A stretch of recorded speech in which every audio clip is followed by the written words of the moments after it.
Hello, everybody out there. Welcome back once again. It's the Brawl for All Pro Wrestling Show. Joining me today for the first time, actually, besides my normal co-host, Jeff Crow. What's up? What's going on? And Steven's back this week. What's going on? Oh, not much. Today we have a kind of a special guest, but hopefully he becomes a regular on here. I've been talking about him. He's a former, well, I don't know if I want to say former or current independent wrestler. I think he's done some reffing and managing too. What's up, Jason Williamson? Not a whole lot. He sounds a lot like Steven. I'm just going to say that right now. So if anybody else gets confused, you're not the only one. But Jason, we've been actually hyping you up for a few weeks about coming on here. We're glad you got on here. Yeah, definitely. Jason actually trained independently, right, Jason? Yeah, down in Madison, Indiana. Yeah, I see that you started in '97, in the fall of '97, with the National Wrestling Alliance. So, just kind of, if you want to talk about it a little bit, like what kind of training and stuff did you go through, and who were your main trainers and stuff, and how did you actually get into actually wrestling? Yeah, I was living in Madison, Indiana at the time, and they have a 4-H fairgrounds at their county fairground. And so I go past, and every once in a while, because I lived out there by it, Right. and I would see guys in there moving around and stuff. And one day I stopped, drove by slow, and seen that they had a wrestling ring in there.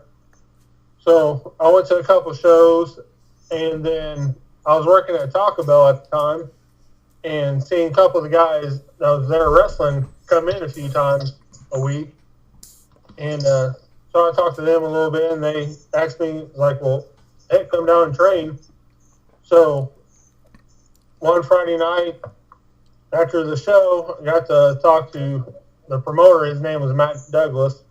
And he's like, well, come back Monday at 5 o'clock, and we'll start training you a little bit. And he trained me, and these two twins named Dan and Don Boulder, they were about 6'2", about 350 apiece. And they helped me get into the business. And from there, it just pretty much clicked. And I enjoyed it. As far as these Boulder twins, did they have any kind of recognition? Like, had they done anything in the business prior to training you, or were they just trainers that kind of did independence before that? Or they done other shows like in Indiana and Kentucky, so they kind of knew their stuff. So was this Mac Douglas? You said Matt Douglas, yeah, he was a local guy. He ran the promotion, I'm guessing. Yeah, he ran the promotion. So what's the Go ahead. That little gimmick that he was related to Shane Douglas and all that, but he had I didn't know what his real name was, but he kind of fed off Shane Douglas for his gimmick. Yeah, pretty much. I've never really heard. He kind of had a look to him a little bit, but not much. So nobody that you trained initially with really ever went on to do anything big in the business. No. Okay, but you did get your foot in the door. Yeah. So that's the main thing right there. And then it says while you were down there, you got to I guess you got to train with Danny Davis, who started OVW in '97. Yeah, like the late '97, early '98. He done a weekend training seminar down in Louisville. So me and a couple guys that were in the Fed in Indiana, we went down there and trained for the weekend and all that. And trained with him and the old timer Rip Rogers. Yes, I do. I do know Rip Rogers. Pretty much a jobber in WWE. Well, he did a lot of jobs in WCW too. Yeah. Yeah. Anybody who wants to jump in, Jeff or whatever, you can go ahead, and if you want to say a question or anytime. But it was a good experience. Got to on the last day. Seen Doug Basham. He was there just for a little bit because he was preparing for the show later that night. Now, if I remember correctly, Doug Basham, he actually started in OVW before it was a territory, right? Yeah. He was in there a long time before they actually called him up to the main roster. I think I remember reading that in magazines like that he had been in there a long time. Yeah, I remember him. So OVW initially started in Louisville, Kentucky as just a regular organization. It wasn't no ties to WWF off the bat. Yeah, no, not right off the bat. So while you trained there, did you? And by the way, you could tell everybody, what's your height and weight? At the time, I was 6'5", and I was like 310. So were these guys looking at you like, oh, this guy could be a prospect? Yeah, definitely that size. I mean, that's a perfect size to get into the business. Like, did Danny Davis, was anybody ever impressed with you or thought like maybe you had what it takes to go do a tryout maybe for WWE or something like that? They seen somewhat potential. But I was still green and trying to get new to the business and all that. And then towards the end of '98, I had some medical things happen with family.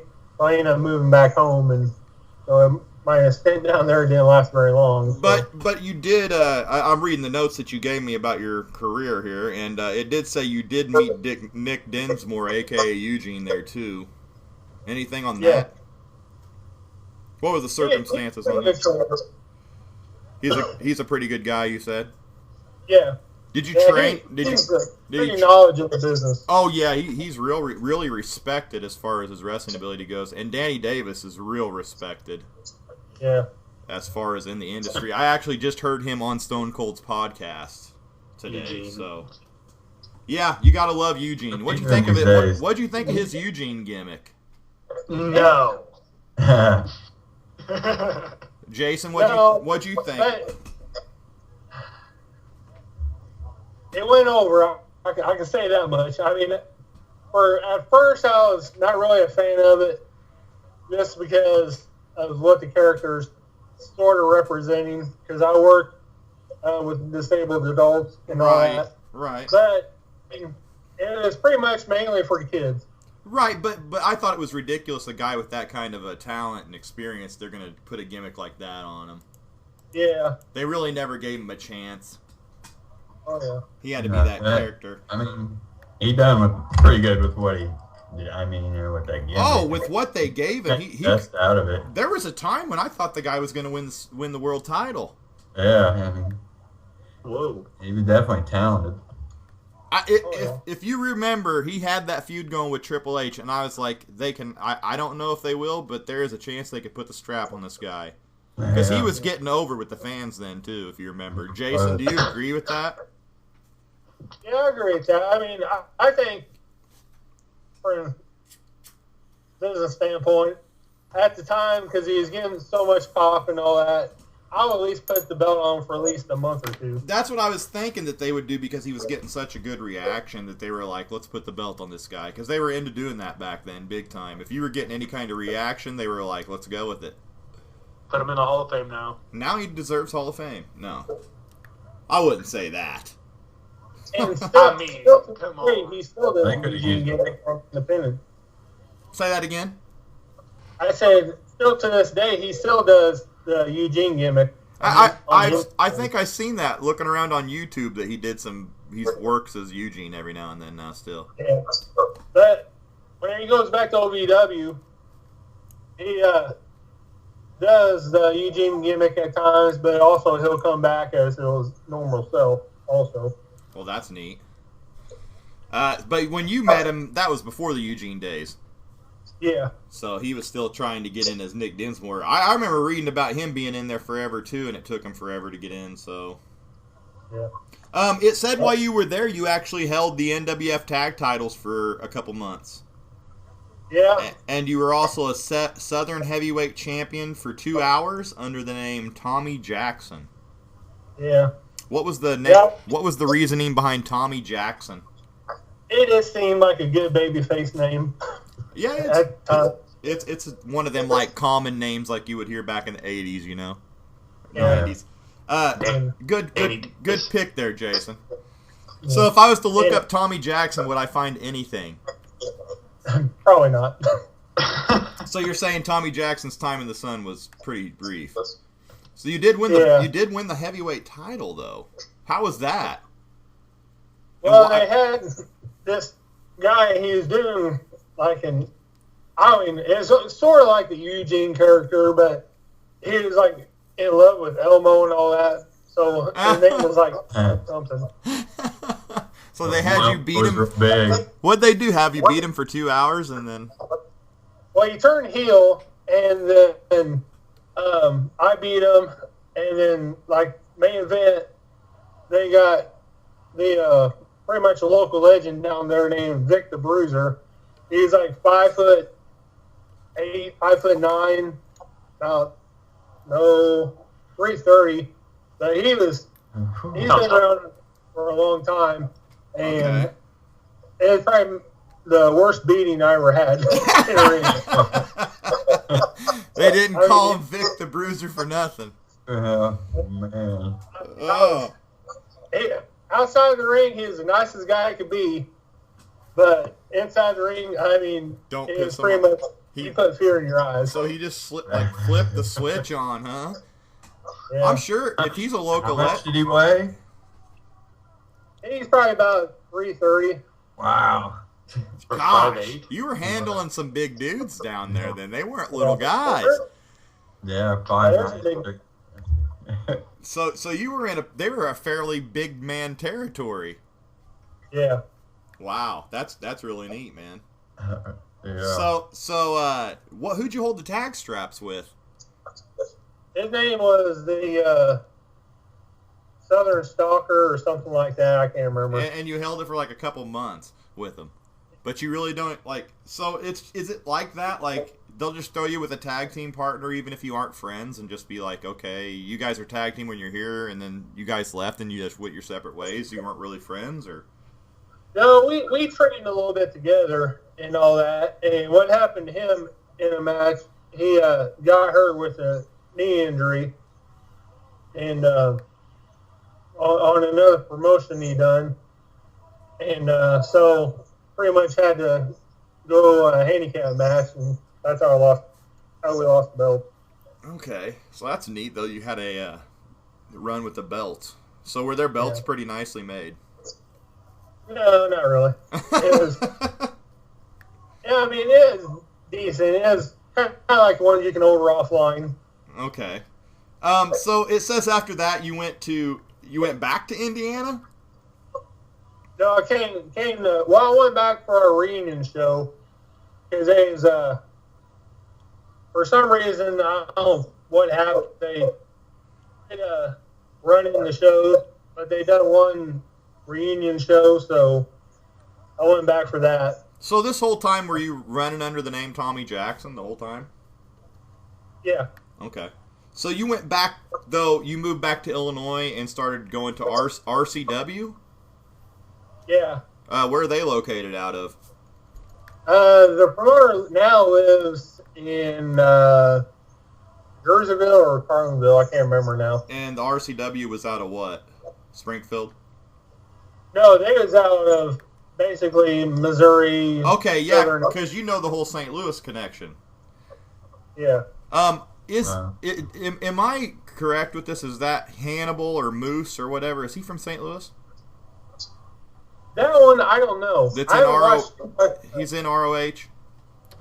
Yeah, I haven't seen too much of him. But you know Evan Bourne. Now, can you name off that St. Louis connection that you said? Matt Seidel, Delirious, Mischief, now Michael Elgin, since him and Mischief's married now. Michael Elgin's a hell of a wrestler, too. Yeah, he is. Delirious, a hell of a wrestler. How come Delirious has never caught a break? Well, actually, he's the main trainer of ROH. Right, but how come he's never got any attention from WWE, or has he? I think he's had a tryout like a few years ago, but because I thought he was a hell of a worker. No, he was. Does and he still is? Every once in a while, he'll appear on shows for ROH. Recently, him and Seidel got together and done a match in Atlanta or somewhere. Well, that's cool. So, you've actually probably met all them guys then, I'm guessing. Yeah, because whenever they started in GCW, which is Gateway Championship Wrestling. Would you guys do cross shows, or did you wrestle any of them? No, I didn't wrestle any of them. I went to their shows, though. So I'm just reading off your thing here. It says when you went to RCW, you started helping setting up and tearing down the ring, and you started training with them as well, and started working as a manager. Done a lot of battle royals under a mask, you said? Yeah. So any comments from that? RCW, it's a good promotion. They What's RCW stand for? Rampage Championship Wrestling. And they still around?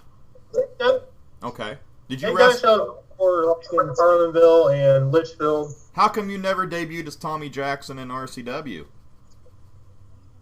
The name didn't really fit. You just didn't want to do a full-time gig in wrestling there, or were you trying to be a manager there instead, or was it just anything you could do, or? Just mainly like do a manager, do battle royals. You didn't want to get on the main roster, or didn't have the time, or? Yeah, no, I didn't have time because I was with the job I had at the time. I was traveling. I was remodeling Walmart. Okay, so you were just doing whatever for fun when you had the time. Yeah, basically. And who runs that? Frank Reed. You said you pretty good friends with him? Yeah. Okay. And you actually said that you would like to take me to a show, right? Get us backstage, meet some of the guys. So, yeah. Jeff, if you want to go. Yeah, definitely. I think Jason said that the weekend of WrestleMania, I think Saturday night they're having a show. Wow. Yeah, they're promotion with some of the guys I've been with. They're doing a show like the 28th. And that's where? In Springfield at Lanphier High School. Well, hell, me and Jeff might just have to go to that. Yeah, I'll go. If I could get work off for that weekend, I will try my hardest to do it. But that'd be neat, Steve. Even if you wanted to go, it'd be cool. Yeah. I got a shows every month. Well, he could get us backstage and meet some guys and stuff too. I think that'd be cool. So. Yeah. Yeah. And Jason, maybe we could just do a show live from there. You never know. Yep. Sit down, maybe talk to a couple dudes or something. Yeah. Cool. Um, Tearing down the ring. Now, I've heard a lot of horror stories about that. Is that hard? No, it's not hard. I mean, each promotion has their own way of how they got their ring set up. And you Like actually, with the padding. you actually own a ring, or you have friends that have a ring, or something? You said. Yeah, I've got friends that own a ring. So, on a 9 out of on a 10 scale, what pain taking a bump on one of them real rings compared to say a trampoline? I mean, is it what they really say that it's not no trampoline, or because I've never really got in and actually taken a bump, so it's like I've been in rings that have about one layer of carpet on it on top of plywood, and that's probably about 3 or 4. And then go ahead. Go ahead. Oh, I was just gonna say. So when you take a bump, I mean, it hurts. You have to get you get like they say you have to get used to taking the fall. Some guys can't get used to it, right? Oh. Yeah, because I mean, you got a lot of people whenever they start out, they don't tuck their head. Yeah. And you take a few bumps, you'll get a headache. Yeah. You don't tuck the head, you'll end up with a broken neck. I bet. Yeah. Is there any? Did you ever have any close calls with injuries? No, not really. I mean, I'm we sure. try to protect each other as best as we can. I'm sure at your size, your style was kind of fitting to where you didn't have to do a lot of flipping and flying. No. Okay, so what was your finisher and stuff like that as far as your moveset? Well, I was like most people, I was a big fan of Sting, so I used the Scorpion Deathlock at times. That's cool. Yeah. And I would use a DDT. DDT, Jake Roberts style or a snap DDT? Just a regular DDT, nothing. Did you walk into it? Like Jake says, there's only one way to do the DDT, and you have to walk into it. Yeah, pretty much. I don't know if anybody's ever heard him, but he says people don't DDT right these days. I think Orton's about the only one that really kind of does. Well, if you ever watch Roberts, he didn't just snap down with it on his back. He kind of did a walk forward and dropped into it. Like, it's the best DDT I've ever saw, really. Yeah. Well, and the main thing with that is that the person receiving's got to make sure they take their bump right too. Yeah, and don't make sure they break their freaking neck because that's a dangerous move. Yeah. I mean, you're playing with the guy's life right there when you're giving him that move. People don't realize that you're seems putting... like a lot of the moves that the person taking it, seems like they're have to pull it off. Would you say that, Jason, the guy taking the move is more at risk than the guy giving it 90% of the time? Yeah. It's about 75-25. Yeah, I would say. I mean, because when you're giving your body up to somebody to let them do whatever they want, one mess up, that's all it takes. So. Yeah. Because you pretty much trust each other. Yeah. Yeah, I mean, you can just see that with Stone Cold getting dropped on his head. I mean,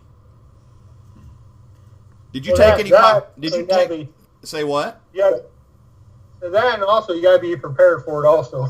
Oh yeah. Yeah. And then if you get hurt, you got to finish the match. Yeah. There's no calling a timeout saying, "Hey, I'm hurt." You got to get out of that match somehow. So. Yeah. Unless you snap. Things happened to me. I pretty much rolled my ankle. Okay. Much, which sucks. Yeah. I've done it many times. During a match, I would not like that. No. I'd probably stop me for a few. So I don't know what I would do.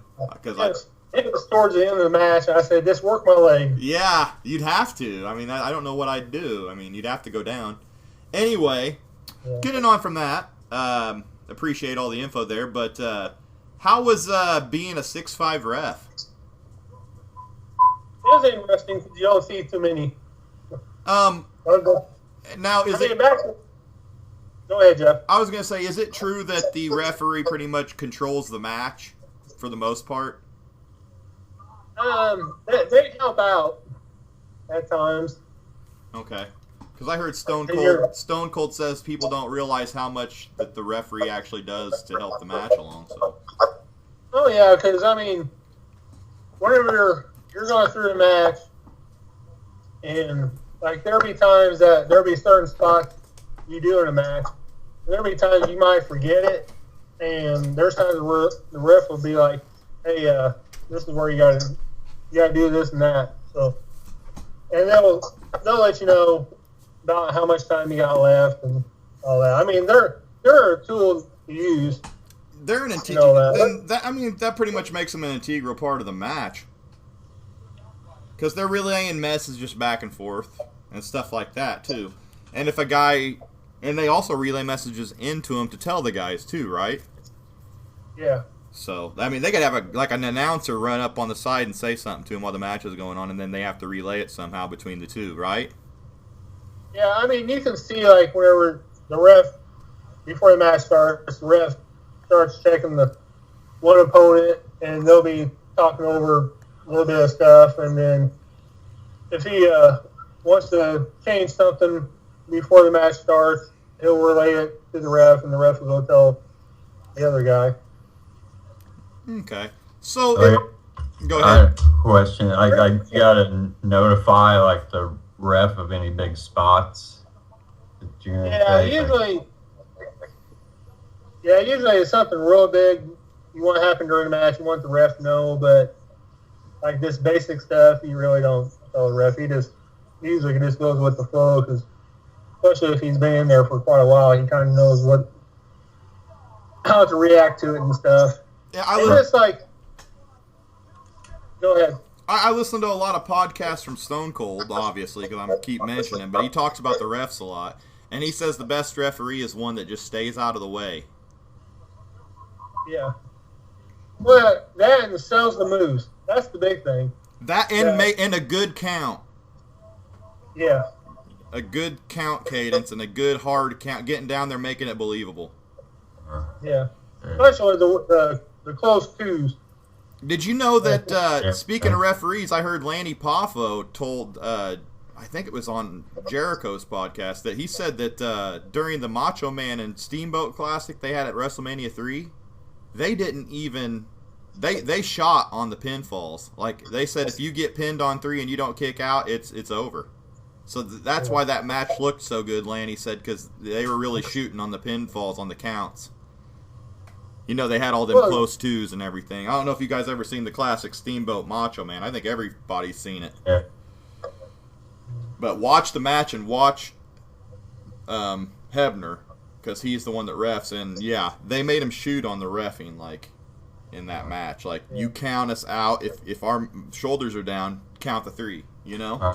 That's interesting. Yeah, that was just a little note I had. But what were you going to say, Jason?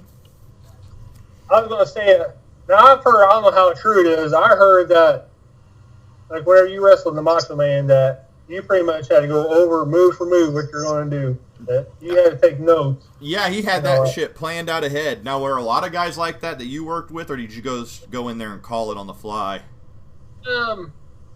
There's a couple times that, like, where I first started, I just shut up and just listened and did whatever the guy told me. Then after I got the respect of the guys, and you've been in the ring with the same guy over and over a few times, you kind of know just by looking at him what you're going to do next and all that. So you started calling, like at first you listened, and then you started calling spots once you got respected. Yeah. Slowly. Yeah, after I got for a while. That's how you got to do it. You got to earn the respect first. So I respect you for getting it. You know, you might not have made it to the main leagues or anything, but I respect you just for anybody for getting in there and just taking the bumps and going and trying to pay the dues the right way. Yeah, it's a tough thing to do. Yeah, it is. That's really interesting, Jason. Really, I mean, you should be proud of what you've done. Really, so. Yeah, I mean, because there's some people, they'll sit there and watch us in the ring and all that. I was like, oh, I can do that. So they actually get up in the ring and it's like, oh, man. Exactly, and that's what I say to a lot of people. They'll be like, oh, that's fake. That's horrible. I'd be like, I want to see you get in there and do it. I guarantee you wouldn't last 2 minutes in there. Yeah, run the ropes for 2 minutes. And the cardiovascular alone, people couldn't handle. I get in arguments with people over it all the time. Oh, I do too. I think it's a never-ending argument that's never going to be won. I mean, it's fake, but it's not fake. You know what I mean? It's scripted. It's scripted with real. The bump. They're really taking the bumps. Wouldn't you say, Jason? How would you put it? Oh yeah, we really take the bumps, and I mean, yeah, they're like most people say, soap opera. I hate that fake word, though. I mean, yeah, I do too. Just because, I mean, yeah. We still actually got to do the moves. I mean, you can't fake the moves. And like you said, that one Vic, what the hell, Vic the Bruiser beat your ass out there. I mean, it's not like you're out there playing around. Oh yeah, I had bruises on my body. Any lingering injuries to this day of anything? Or? Just mainly like my ankles and my knees. How about the back and stuff from taking bumps? This lower back at times, but usually I just pop my back and I feel all right. Did you ever take a chair shot? Get up and it's like, oh, I really just want to stay in bed. Go ahead, Steven. Yeah, did you ever take a chair shot to the head? One time. How'd that feel? Yeah. It was a learning experience. Does it really? It was like it was probably my 5th or 6th match in it, and didn't know it was coming. Oh. Wow. I know it's coming. Oh. See, the thing is, you know, you can't. It's hard to trust the other guy hitting you. You know. Like, did the guy give you a nice chair, like a nice? Did he put it all into it, or? It's about 3/4. He didn't put it all in. Man, I've seen some though that guys like that one a New Jack cracking that guy's skull. New Jack. Oh my lord, that guy's insane. Have you seen that, Jason? I've seen a few New Jack matches, but not a whole lot. That one where just look up cracks independent wrestler's skull with a chair shot. Why would anybody get in the ring? Brock. Say what, Jeff? When Jeff Hardy hit Brock. Oh my god. Those chair shots from Hardy on Lesnar his rookie year were hard. Why would anybody get in the ring with New Jack? Like, seriously. You know what? If I saw my name against New Jack on the board, I'd probably just take off. I wouldn't show up. I don't think I would. What would you do, Jason, if you had to take on New Jack? I would just lay there. You would just tell. I definitely wouldn't be mouthy. Oh no. That's what gets. Say what? He'll probably give you a stapler to the head. Oh yeah, he stabbed the dude for being disrespectful. So. Yeah, and that's the thing. I mean, you go the day of a show, you go in there, and still this day, I mean, being out of the business for a while, I still go around and shake everybody's hand and ask them how they're doing and all that. Then after the show's over with, I go back and shake their hand and say, hey, good job, good match, and all that. Right, that's what you should do. That's the way to do it. I would do that myself, even not being in the business. That's the way to go backstage if you want to even make any kind of impact. You got to be a nice guy. It's what I've always heard.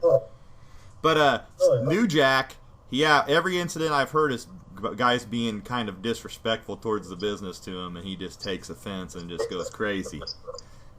Because obviously something's not right with New Jack in the head. So, I mean, he may be putting on a hell of a show, but you stab a guy 9 times in the ring, there's probably something going on there. He beats everything, though. It's kind of getting funny. Have you seen where he threw Vic Grimes off that scaffold? Yeah, I seen that. Holy cow. That was crazy. How is he? He's lucky to be alive. Yeah. That's hard to watch. It's funny. That's hard to watch, though. He shocked him in the neck about 6 times and then just tossed him. It is hard to watch, Steven. You're right, dude. If you got he fell perfectly to save himself. If he didn't have fell and if he wouldn't hit those tables on the way down, he was done. Yeah, and then he basically sat on the ropes, and it was like, that saved him.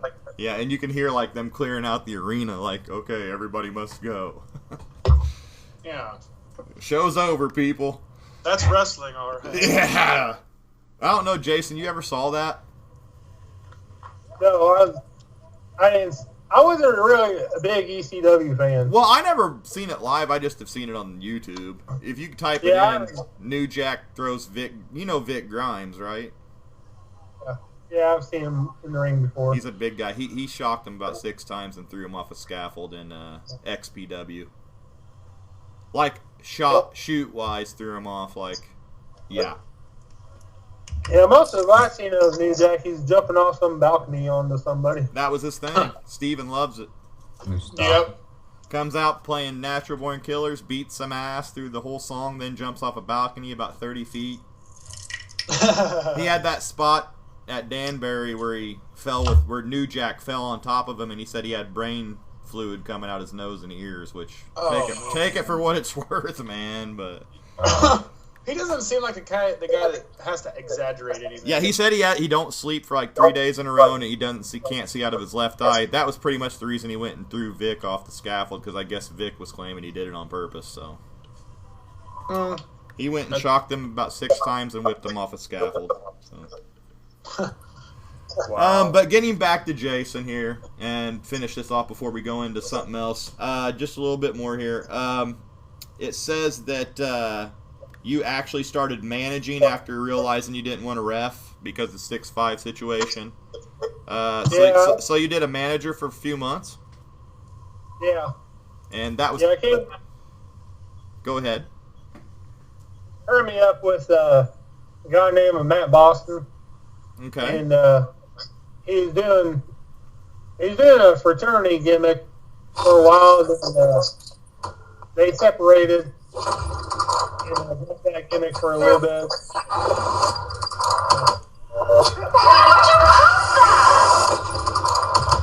Hello. Someone watching a movie. Oh.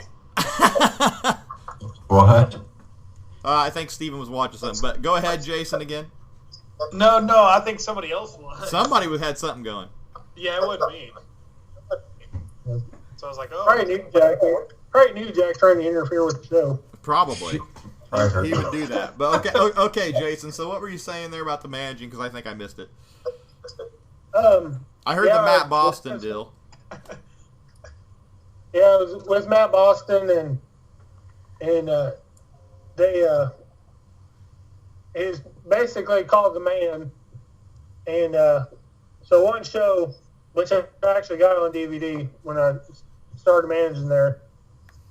They, in the middle of the match, I pretty much jumped his opponent, and then that's how I pretty much got introduced in it. Because he said something about, yeah, you may call me the man, but now I got the man with the twist. Because whenever I went to New Midwest Wrestling, I was under the name Twist. Cool, man. So you got that on DVD. I'd like you to actually give it, like, somehow shoot the clip of that, and we can put it on our page. That'd be cool. Yeah, I can bring it up next Monday. Yeah, I'll shoot the clip I'll record it off of TV or something. We'll put the clip on the page. Yeah. With your, then, if you don't think they'd care. No, the promotion's no longer. So. Is that New Midwest? Yeah. See, yeah, I thought about actually training with them back when I was younger. Yeah, it was good promotion. I mean, that's how because RCW ran a show in Carlinville at the fairgrounds, and they brought some of the New Midwest guys over to run a show, and I seen them, and they had a big tournament like the following month or 2 months later. Went up there and watched it, and I seen it was a good product and all that. So I started talking to some of them guys, and then when I was training, they trained me as a ref for a little bit because they only had one other ref at the time. So, yeah. But as training went through, there was a couple other guys that started training that wanted to be refs. So you pretty much stopped after that. You said you got in a few battle royals after that, but you pretty much got burned out and really haven't done it for like 2 years since, right? Yeah, it's been a while. So that was towards the end of your career when you managed. Yeah. Yeah, but definitely this next Monday when you come down, definitely bring that DVD. We want to check that out. And then in November, that was pretty much their WrestleMania. Mm-hmm. We had the match where Boston took on the guy named Casey Jackson, and that's who he was feuding with at the time. And on the message board at the time, they had a message board for their website, and they had making the matches, letting people know about the matches. Yeah. And come to find out, there's a stipulation where I'll be handcuffed to the turn post. Oh. So, and supposedly that Boston didn't know about it and all that. So, or either he didn't supposed to know about it or I didn't know about it until like the day of. So they told you this the day of. So we're getting ready, and he's like, "Hey, we got this match. We're going to handcuff you to the post." And the cuffs look real, but come to find out they're like little kid cuffs. Like so you could just bust them right off the pull. Well, there's a spot where I clothesline the opponent. Well, whenever I did, the handcuff came undone. So I'm standing there thinking, okay, I come up real fast with something. So I was thinking, okay, they see this in the monitors in the back, thinking his tag partner's going to come out and hit me from behind and put me back in a handcuff. No, that didn't happen. So you're just standing there with your thumb up your ass with cuffs. Saying, hey, here, I'm free. Yeah, you're supposed to be cuffed to the post, but yet you're standing there with your thumb up your ass with no cuffs on the post, not knowing what the hell to do. That's funny. You got to think on the fly. I was like, hey, I'll be a nice guy and put myself back in the cuffs. I know the guy at management is going to win the match, so I'm just going to put myself back in the cuffs.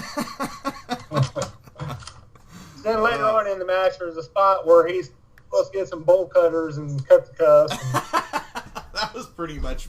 That spot was blown.